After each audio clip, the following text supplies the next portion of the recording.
We're on the phone with Haylie Duff. We're going to talk to her about the movie Love Takes Wing and about what else she's got going on.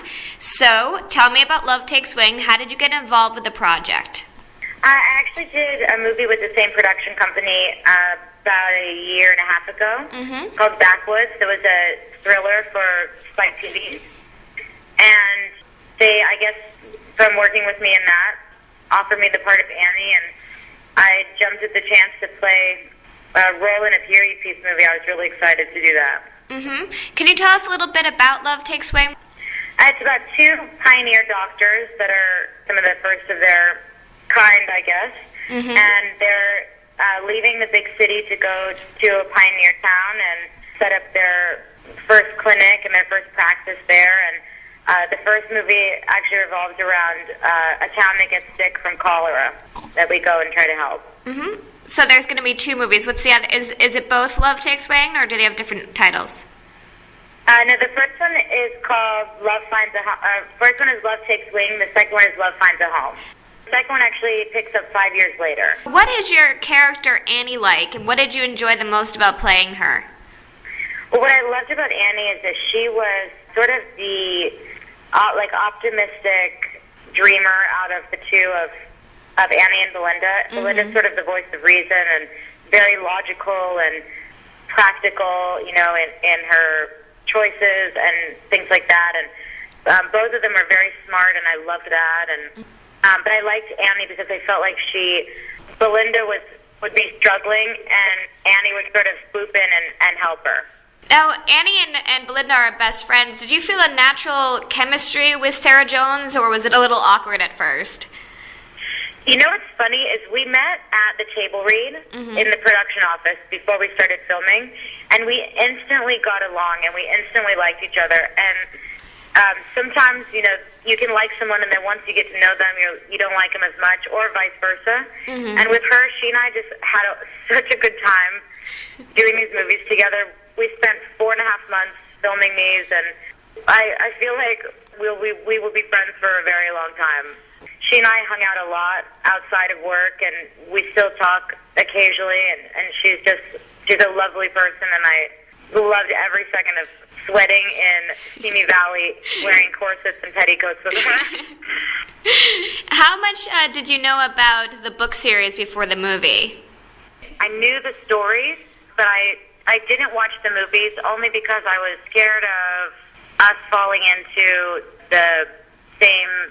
I didn't want us to be imitating the characters. I wanted us to really find our own, and I think that's probably the main reason why I didn't watch them, but I was definitely familiar with the story and with the characters and things like that. You've done theater and movies and TV acting. Do you have a favorite of the three genres? I don't have a favorite. I like them all for different reasons. Yeah, I love doing a Hairspray because I got to sing and act at the same time, so it was nice. I got to sort of combine the two. But I like them all for different reasons, and I feel myself really focusing on different things at different times, you know? Tell us a little bit about your songwriting. I haven't written in a long time. I wrote some music for Hillary's first couple albums, and I did some soundtrack songs and things like that, and then I just really couldn't focus on both of them at once, and I really wanted to focus on doing movies, and I wish I had more of an attention span and I could do both, but I had to choose for a while. You have a wide variety of artistic talents, obviously. Is there any creative outlet you haven't done yet that you'd like to try? Yeah, definitely. I mean, eventually I want to direct when I'm a little older and a little more prepared, I think. You know, I try to stay open to things and learn different things as much as I can. And last year I took up pottery, and I learned how to throw pottery on a wheel. And so I always try to, you know, find things like that. Recently, I think I've been cooking more, so that's been the latest.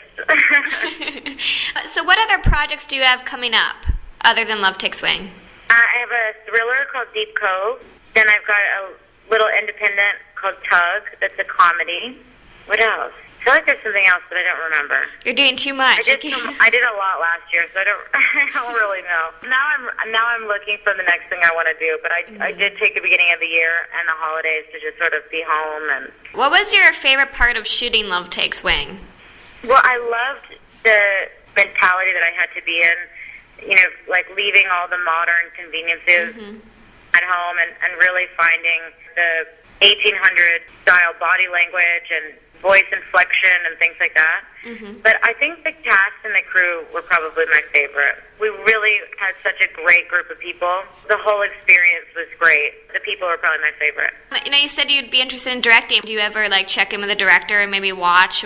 I do. I try to shadow the director for at least a day that I'm not working and come to set and just sit and watch. And, you know, when I'm on breaks in between scenes and things like that, I definitely, you know, go try to, like, watch them. And I try to talk to them as much as I can. I think that's the best way to learn is to just be there. And I'm definitely not discounting going to film school or anything like that, but I feel like I learn so much from sitting on a set and just watching somebody else. Would you be interested in doing more with Haylie, or are you're happy with your own path these days? I mean, both. I am happy with my own path, and I think the hardest thing was that we did want to work together. We like working together, and we like being around each other, and I think it was other people, you know, and what other people said that really sort of kept us from doing more together. There was always the comparison drawn. Really had to fight against that, and so it's unfortunate because we aren't looking at projects together simply for that reason, you know. So it must be fun to work with your sister. It is. It was like going to work every day with your best friend. It was good. So what advice would you give to young people getting into the entertainment industry? I think just to be able to handle a lot of pressure and to be prepared for that, but also to go into it with the right intention and for no other reason except for because you really love performing and acting and, you know, all those things, and not doing it for the fame aspect or anything else. So really go into it with the right intention because it is a lot of work. You know, it takes a lot of commitment and things like that, but also just to do what makes you happy, and if it makes you happy, then go for it. Who would you love to work with in Hollywood that you haven't already? Oh my gosh, there's so many. Ellen Burstyn, for one. I read her book actually while I was filming these movies, and she's somebody I would love to work with. And then it's all over the place. I want to work with people like Ellen Burstyn, and then I want to work with people like Alec Baldwin, you know? I have like a whole little list in my mind of the people that I look up to and would like to work with. Well, thank you so much, Haylie.